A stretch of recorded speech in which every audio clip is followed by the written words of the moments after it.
Достар, қалдарыңыз қалай? Бүгін біз сіздермен бірге туберкулезге қарсы препараттарды талқылайтын боламыз. Достар, видео басталмай тұрып каналыма, инстаграм каналыма тіркеліп кетіңіздер. Осы видеоларды достарыңызға таратып, қазақша фармакологиялық контентті қолдап кетіңіздер, достар. Достар, классификациясын бір қайталап өтейік. А тобына бізде фторхинолондар, левофлоксацин, моксифлоксацин, бедаквирин, инезолит деген препарат. В тобына циклоцерин, тиазидон, клофазимин деген препарат.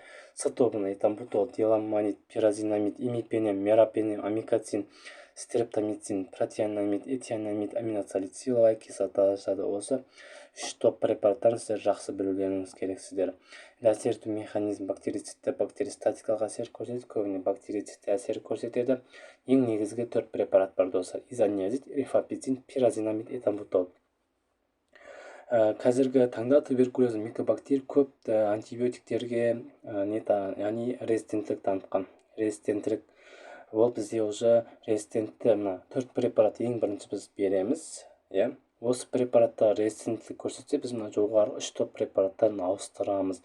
Негізгі ең бірінші қатарды осы 4 препарат бар, достар. Например, OH деп шығады, ол монорезистент, яғни мына ішіндегі бір препаратқа бізде не болады? Резистенттік бар деген сөз. Одан кейін полирезистентті EAZ деп шығады, Z. Осы кезде ол 2 препаратқа немесе 3 препаратқа уже туберкулездің микобактерия резистенттілік бар деген сөз. Ал R деген, ол RE болса мультирезистентті, яғни көп деген препараттарға резистенттілік бар деген сөз.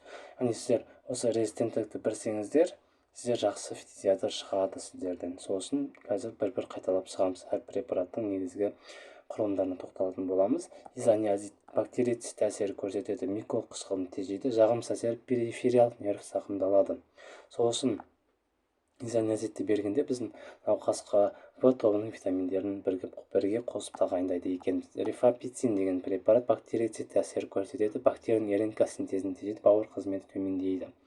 Рифапицин науқасқа бергеннен кейін АСТ, АЛТ, трансаминазалар, билирубин көтеріліп кетсе, осы рифапициннің жағымсыз әсері деп ойлау керек.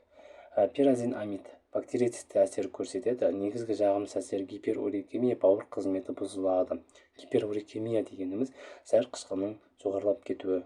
Осы кезде біз подагра кезінде бұл препаратты бере алмаймыз. Өйткені подаграсы бар науқастарда подаграсы одан өршіп қиындап кетеді. Сол үшін пиразинамидті бермейміз. Этамбутол деген препарат бактеристатикалық әсер көрсетеді, РНК синтезін бұзады, магний және мыс иондармен қосып бактерия рибосомасын быт-шытын шығарады. Рибосом арқылы уже белок синтезделеді, белок синтезделу арқылы микобактериялық туберкулез өседі.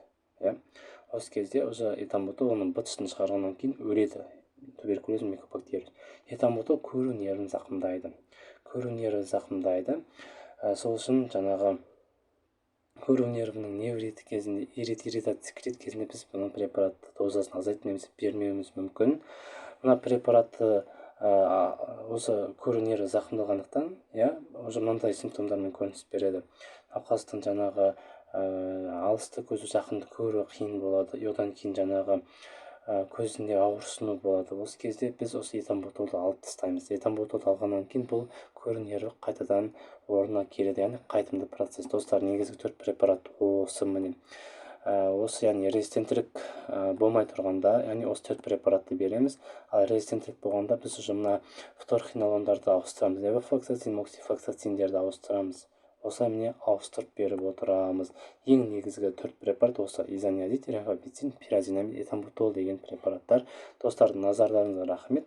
Осы видеолар жақсылап конспектеп алыңыздар, каналыма тіркеліңіздер, достарыңызға таратып мені қолдап кетіңіздер, достар.